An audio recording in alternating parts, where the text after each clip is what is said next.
الحمد لله وكفى وسلام على عباده الذين اصطفى أما بعد فأعوذ بالله من الشيطان الرجيم بسم الله الرحمن الرحيم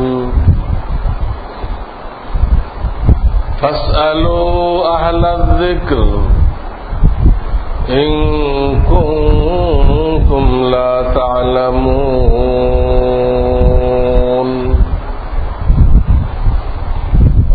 وقال رسول الله صلى الله عليه وسلم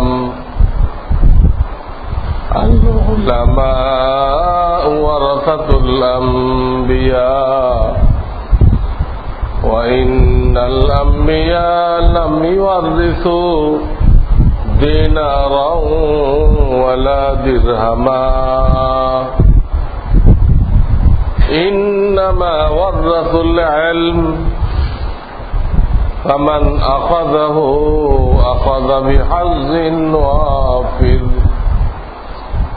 أو كما قال رسول الله صلى الله عليه وسلم बुजुर्गान मोहतरम আল্লাহ রাব্বুল আলামিন আমাদের দোজাহানের কামিয়াবির জন্য যে দ্বীন ইসলাম দান করেছেন,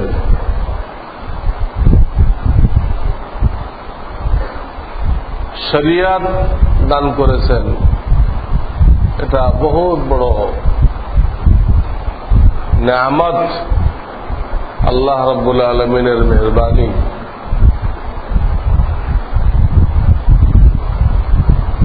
এটা না হলে আমরা কামিয়াব হইতে পারতাম না। আল্লাহ নিজেই যদি তাকে পাওয়ার রাস্তা না বলতেন তো আমরা বুদ্ধি বিবেচনা দিয়ে আল্লাহকে পাওয়া সম্ভবপর হইত না। এই জন্য আল্লাহ যে কোরআন নাযিল করেছেন, শরিয়ত নাযিল করেছেন, আখিরি নবী ওনাকে পাঠিয়েছেন, আমাদেরকে তার উম্মত বানিয়েছেন। এগুলো আল্লাহর অনেক বড় করুণা, দয়া। এটা তো একটা দয়া, অনেক বড় দয়া। এটা সাধারণত আমাদের মনে থাকে না, তো এটাও বড় বড় দয়া যে আল্লাহ আমাকে মুসলমান বানিয়েছেন। এই জন্য আল্লাহ কি করছেন, এটা মনে রাখার জন্য, এটা মনে রাখার জন্য খানা খাওয়ার পরে আমরা যে দোয়া পড়ি, ওই দোয়ার সাথে এটা জুড়ে দিচ্ছেন, ওর সাথে লাগাই দিচ্ছেন। তো খানা তো কয়েকবার খাইবা, তখন তো আল্লাহ শুকরিয়া আদায় করবা। ওই সাথে আল্লাহ তোমাকে যে রুহানি খানা খাওয়াইছে, তোমাকে ঈমান দান করছে, ওটারও শুকরিয়া আদায় করে দিও। আলহামদুলিল্লাহিল্লাযী আত'আমানা ওয়া সাকানা। এটুক তো খানা পিনার সাথে মিল আছে। আলহামদুলিল্লাহিল্লাযী আত'আমানা, সমস্ত প্রশংসা ওই আল্লাহর জন্য যিনি আমাকে খানা খাওয়াইলেন। ওয়া সাকানা, আমাকে পানীয় দ্রব্য পান করাইলেন। এটুক তো পুরা মিল খানা পিনার সাথে। সামনে কি বলতেছেন, ওয়াজআলানা মিনাল মুসলিমিন, এবং যিনি আমাকে মুসলমানদের মধ্যে শামিল করলেন, মুসলমান বানাইলেন, ইমানদার বানাইলেন, সেই আল্লাহর জন্য সকল প্রশংসা। কত বড় নেয়ামত, সেটা যাতে আমরা ভুলে না যাই, আল্লাহ তার জন্য কি সুন্দর ব্যবস্থা করছেন। কিন্তু যদি আপনি অর্থ না বুঝেন তাহলে আপনি মন্ত্রের মতো পড়বেন, কি করতেছেন কিছুই বুঝবেন না। এই জন্য আপনারা মেহরবানি করে, আমার লেখা একটা ছোট্ট কিতাব আছে, এটার নাম হলো মাসনুন দোয়া ও দুরুদ। মাসনুন দোয়া ও দুরুদ, ছোট্ট কিতাব, পকেটে রাখা যায়। এইখানে আরবিতে দোয়াগুলো লেখা আছে। এটা হাদিসের কোন কিতাব থেকে আমি নিয়েছি তার রেফারেন্স দেওয়া আছে এবং বাংলাতে অনুবাদ দেওয়া আছে। তো অনুবাদটা যদি আপনার দেখা থাকে, হুবহু আরবির অর্থ করতে না পারলেও অক্ষর টু অক্ষর, শব্দ টু শব্দ হয়তো পারবেন না অর্থ করতে, মোটামুটি অর্থ তো বুঝবেন যে এই অর্থ এটা। তাহলে এই দোয়াগুলো পড়তে আরো অনেক ভালো লাগবে এবং এই দোয়াগুলো পড়ার কারণে আল্লাহর সাথে, আল্লাহ রসুলের সাথে আপনার মহাব্বত বেড়ে যাবে। এই জন্য এই ছোট্ট কিতাব কিন্তু এর গুরুত্ব অপরিসীম। আল্লাহ বহুত বড় নেয়ামত আমাদেরকে দান করছে। কোন কাফের ঘরে আসলে রিসার্চ করে ইসলাম যে সহি ধর্ম এটা বের করা সহজ ছিল না। আল্লাহ দয়া। যাই হোক, সেই ইসলাম সম্পর্কে জানা, যে আল্লাহকে পাওয়ার রাস্তা কি, আল্লাহ ফরজ করে দিয়েছেন। ফরজ জানাটা ফরজ, জানতেই হবে। তুমি আল্লাহর গোলাম, আল্লাহ তোমার মালিক। মালিক তোমাকে কি ডিউটি দিছে এটা যদি তুমি না জানো, ডিউটি কিভাবে করবে? এই জন্য জানা ফরজ। এখন জানার পদ্ধতি কি? জানার সর্বকালীন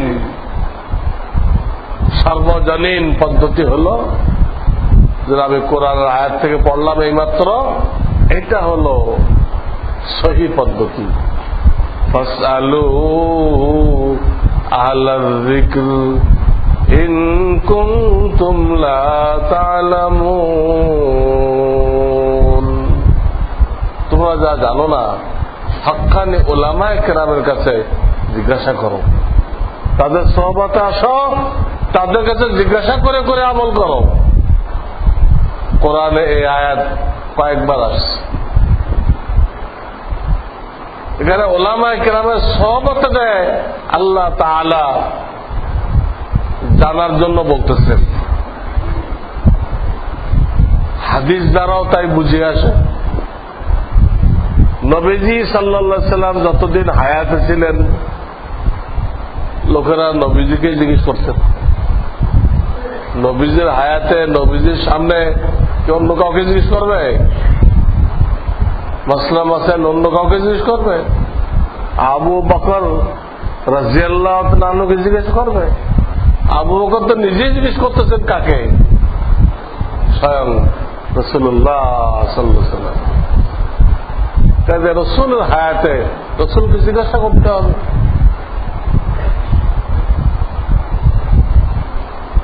হ্যাঁ, রাসূল যদি কাউকে বলেন, কোন এলাকার লোকরা,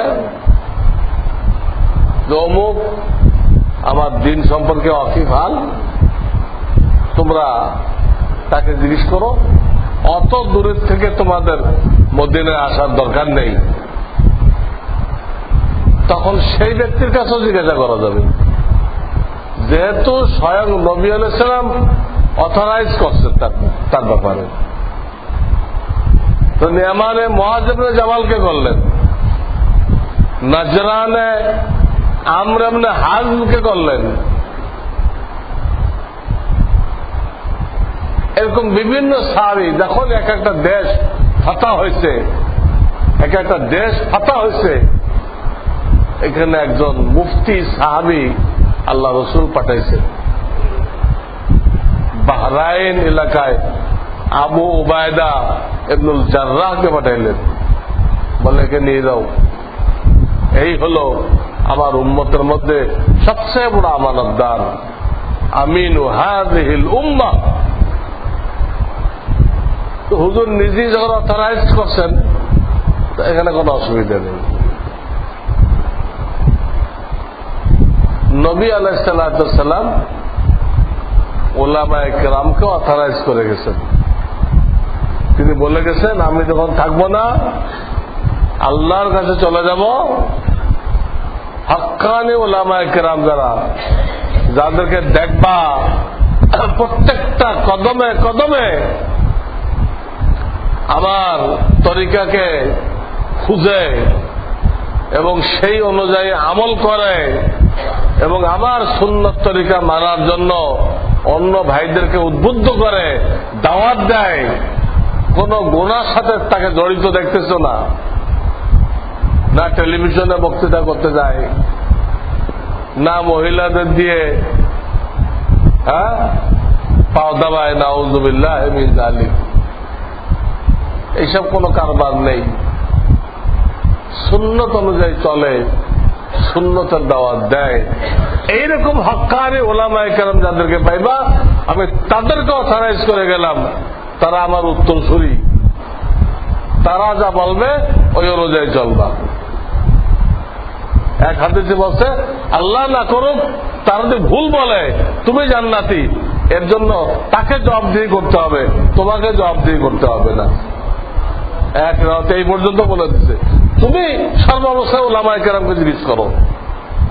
উলামায়ে কেরাম যদি তাহকিক ছাড়া কিতাব না দেখে ভুল বলে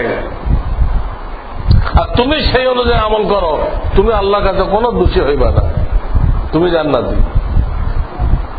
কেন ওই আলেম কিতাব না দেখে যাচাই বাছাই না করে ভুল বলল, এর কৈফিয়ত তাকে আল্লাহর কাছে দিতে হবে, আপনাকে আল্লাহ কৈফিয়ত যাবেন না। আপনার দায়িত্ব এই পর্যন্ত যে আমি একজন হক্কানি উলামায়ে কেরাম, যাকে সুন্নত অনুযায়ী চলতে দেখছিলাম, যাকে কোনো গুনার সাথে জড়িত দেখি নাই, কোন সরকারের দালালি করতে দেখি নাই, এমন একজন আলেমকে আমি ফলো করছি, আপনি বাস কামিয়াব। এটা আল্লাহকে পাওয়া, এটা স্বীকৃত রাস্তা। সোহবতের মাধ্যমে আপনি আল্লাহকে পাইলেন, আল্লাহর দ্বীন পাইলেন। কিন্তু বর্তমান জামানায় মুসলমানদের মধ্যে ইহুদ খ্রিস্টানদের টাকায় এই জিনিসটা কমে রেখেছে।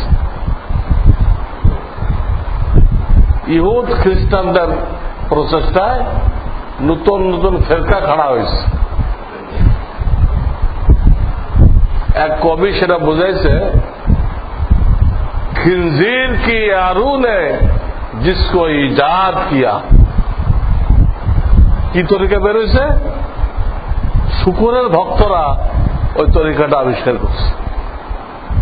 একজন আল্লাহওয়ালা কবি সেই তরিকাকে বলতেছে খিনজির কি ইয়ারু নে, ইয়ার মানে বন্ধু আর খিনজির মানে শুকর, শুকুরের বন্ধুরা সেটা আবিষ্কার করছে, সেই তরিকা আবিষ্কার করছে। আজকে মুসলমানদের ঝোঁক সেদিকে, সেই দিকে ঝোঁক। সেই তরিকার নাম গায়রে মুকাল্লিদ, সেই তরিকার নাম আহলুল হাদিস। ব্রিটিশরা আবিষ্কার করছিল, ব্রিটিশরা খিনজির খাইতো, শুকুর খাইতো, তাদের আবিষ্কার করা এটা। এটা সারমর্ম। কোন আলেম আপনার দরকার নেই, কোন আলেমের কাছে যাওয়ার কোন দরকার নেই। আপনি বাংলা একটা হাদিস বগলে রাখেন বা ইন্টারনেট ঘাটেন, ঘেটে আপনি আল্লাহ আল্লাহ হয়ে যান। খুদার কসম, খুদার কসম, ইন্টারনেট ঘাটে আর আপনি একা হাদিস গবেষণা করে আল্লাহ আল্লাহ হয়ে যাবেন, এর কোন রাস্তা শরিয়াতে স্বীকৃত না। আপনার এই টেন্ডেন্সি, আপনার এই মনোভাব, আপনার এই জজবা, আপনার এই আবেগ গলত। কারণ কোন হাদিস কোন প্রেক্ষিতে আসছে এটা আপনাকে কে বলে দিবে? আপনি একটা একটা হাদিস পড়বেন, অনুবাদ পড়বেন, একটা একটা হাদিস পড়বেন, অনুবাদ পড়বেন, আর যে মুসলমানদের সাথে ফিতনা করবেন, ফিতনা করবেন। আজকের এক গ্রুপ বেড়েছে, চিল্লে আমিন, তো মসজিদ ফাটাই ফেলে। এর আমিন কোন কিতাবে আছে? কোন হাদিসে আছে? নবীজি সারা জীবন আস্তামিন কইছেন। যখন কিছু নতুন মুসলমান আসছে কোন এলাকা থেকে, তাদেরকে শিক্ষা দেওয়ার জন্য এক দুইবার ধরে কইছে যে সূরা ফাতিহার পরে এখানে একটা কি আছে। ওদেরকে শিক্ষা দেওয়ার জন্য এক দুইবার কইছেন খুব হালকা আওয়াজে। ওদেরকে সামনের কাতারে রাখতেন, হালকা আওয়াজে বলতেন। কিন্তু যে চিল্লাইতেছে এ তো ফিতনা করতে আসছে, ফিতনাবাজ। ওই লোকের সঙ্গী খিনজির কি আরুনে জিসকো ইজাদ কিয়া, তার লোক। সে বুঝাইতেছে আমি একাই হাদিস জানি, আর এই মুসাল্লিরা কেউ হাদিস জানে না, ইমাম সাহেব হাদিস জানে না, খতিব সাহেব হাদিস জানে না, আমি হাদিস জানি, আমি হাদিসের ঠিকাদার। তুমি বুখারী শরীফ খুলে দিলে পড়তে পারবে এক লাইন? আসো, কোন আহলুল হাদিসের দাবিদার থাকলে আমার সামনে আসো, বুখারী শরীফ খুলে দেব। এক পৃষ্ঠা সহি করে পড়াই দিতে পারলে আমি আহলুল হাদিস হয়ে যাবো। আসো, আমার চ্যালেঞ্জ গ্রহণ করো। মুসলমানদের মধ্যে এইভাবে ফেরকা তৈরি করো না, গ্রুপিং করো না, মারামারি লাগাও না। 1400 বছর মুসলমান আরামের সাথে ছিল, চার মাযহাব মিলেমিশে ছিল, একজন আরেকজনকে সমর্থন করছে। আপনি অমুক ইমামকে মানেন, ঠিক আছে, আপনি স্বামী সাহেবকে মানেন, ঠিক আছে, কিন্তু এই যে পঞ্চম বাহিনী বেরোয়েছে, কোন ইমাম মানে না, কোন ইমাম মানে না, আর খালি ফিতনা করে, ফিতনা করে। একদম ইমামের পিছনে দাঁড়াইবে আর চিল্লে আমিন বলবে,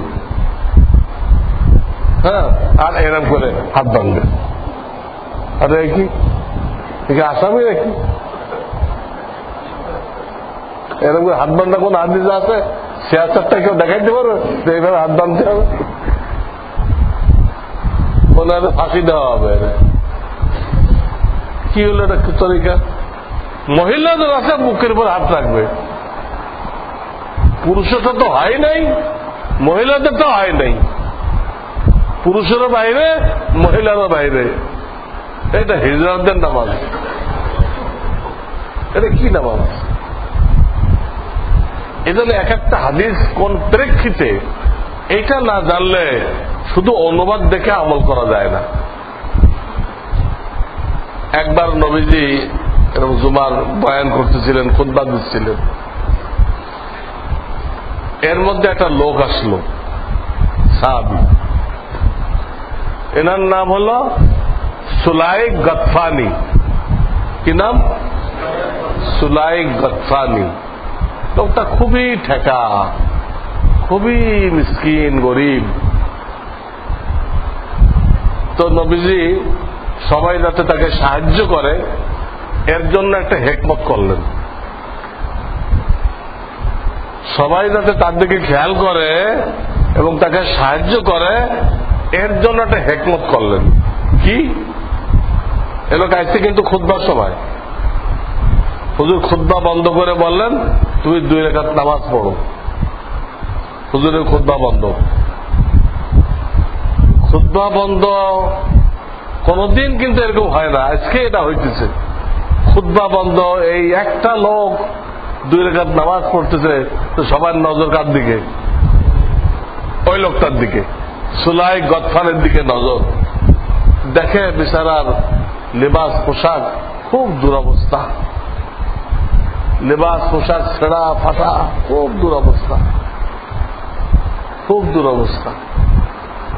যখন নামাজ শেষ হয়ে গেছে, যে যা পাচ্ছে ওই সাহাবীকে সাহায্য করছে। সাহায্য চাওয়া হয় না কিন্তু এর জন্য, আল্লাহ রসুল খালি একটা হেকমত করছে, ওই হেকমতে কাজ হয়ে গেছে, সবাই ওকে সাহায্য করছে। পুরা 23 বছরের জিন্দেগিতে একটা ঘটনা, এই হাদিস দিয়ে একটা গ্রুপ বলতেছে যে জুমার দিন 2 রাকাত দুখুলুল মসজিদ পড়া এটা ওয়াজিব, এবং যখনই আসবে তখনই পড়তে হবে, এমনকি যদি ইমামের খুতবার মধ্যে আসে তখনই পড়তে হবে, খুতবার মধ্যে পড়ে দিতে হবে, খুতবার আগে আসলেও পড়তে হবে, খুতবার মধ্যে আসলেও পড়তে হবে। দলিল কি? এই হাদিস।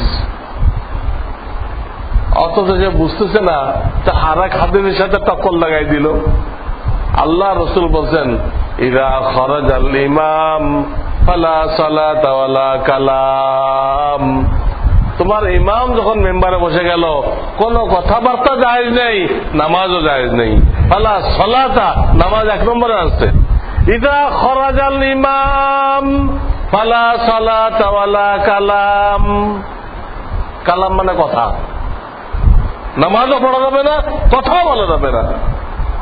তুমি সে সলিক গতফানির অনুকরণ করতে দেয়, তুমি এই হাদিসটা মান্য করলে, আর এটা চিন্তা করলে না যদি জুমার দিন দুখুলুল মসজিদ ওয়াজিব হইতো, তাহলে রসুলের খুতবা চলাকালীন আরো বহু সাহাবী আসছে, 1-2 না, এক এক সময় এক একজন আসছে, যা জমা করলে কয়েকশো হয়ে যাবে। কিন্তু কাউকে তো হুজুরে খুতবা বন্ধ করে ওই দুখুলুল মসজিদ পড়তে বলেন নাই, তারাও তো পড়ে নাই।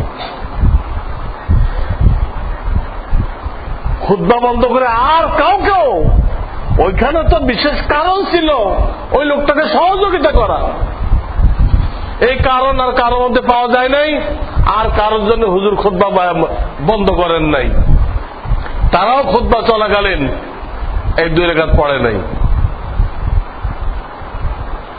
রসুলের আমল এটা ছিল, 4 খলিফার আমল এটা ছিল। হযরত ওমর ফারুকের খেলাফত আমলে হযরত উসমান গনি রাদিয়াল্লাহু তাআলা আনহুর একদিন আসতে একটু দেরি হয়েছে জুমাতে। যখন আসছেন উনি, তখন খুতবা শুরু হয়ে গেছে, তখন আসছেন কে? উসমান গনি রাদিয়াল্লাহু তাআলা আনহু। হযরত ওমর ফারুক কিরকম মেজাজওয়ালা ছিল, উনি খুতবা বন্ধ করে ওনাকে পাকড়াও করছে যে এইটা জুমাতে আসার টাইম, এটাই। উনি বললেন, হুজুর আমি একটা কাজে গেছিলাম, ওখানে তো আসতে একটু দেরি হয়ে গেছে,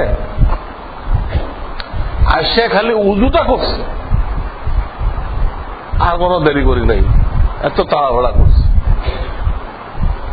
আবার পাকড়াও করছে। আর আজীব কথা কইলা, জুমার দিন কেউ উজু করে?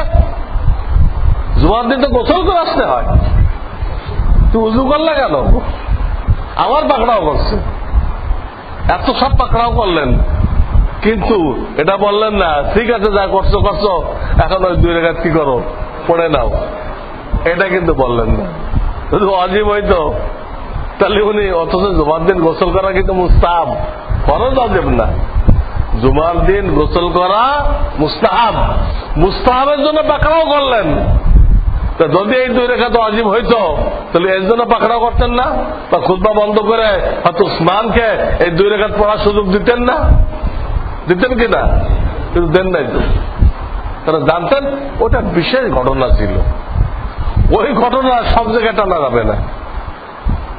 এরকম হাদিসের কিতাবে এখন আর টাইম নেই, আমি আরো অনেক ঘটনা শোনাইব যে ওই হাদিসগুলো বিশেষ বিশেষ প্রেক্ষিতে আসছে,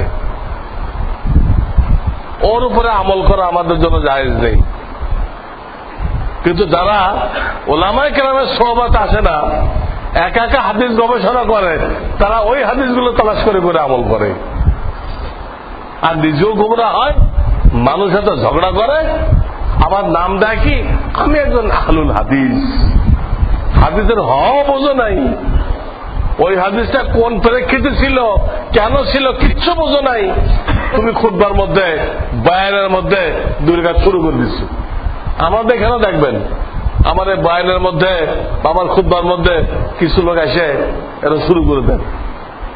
এরা এই গ্রুপের লোক, খিনজির কি ইয়ারুনে জিসকো ইজাদ কিয়া। ইজাদ করা মানে আবিষ্কার করা। শুকরের আশেকরা যে মতবাদকে আবিষ্কার করছে, সেই মতবাদ তারা তাদের টাকার জোরে আমাদের মধ্যে ঢুকাই দিচ্ছে। উদ্দেশ্য কি? আমাদেরকে গ্রুপিং করা, মুসলমানদের ঐক্য নষ্ট করা, আপোষে হানাহানিতে লাগাই দেওয়ার জন্য তারা এই মতবাদটা খাড়া করছে। আল্লাহ এর থেকে আমাদেরকে হেফাজত করেন। এই ব্যাপারে আমি আরো হাদিস পেশ করবো ইনশাআল্লাহ। ওয়া আখিরু দাওয়ানা আনিল হামদুলিল্লাহি রাব্বিল আলামিন।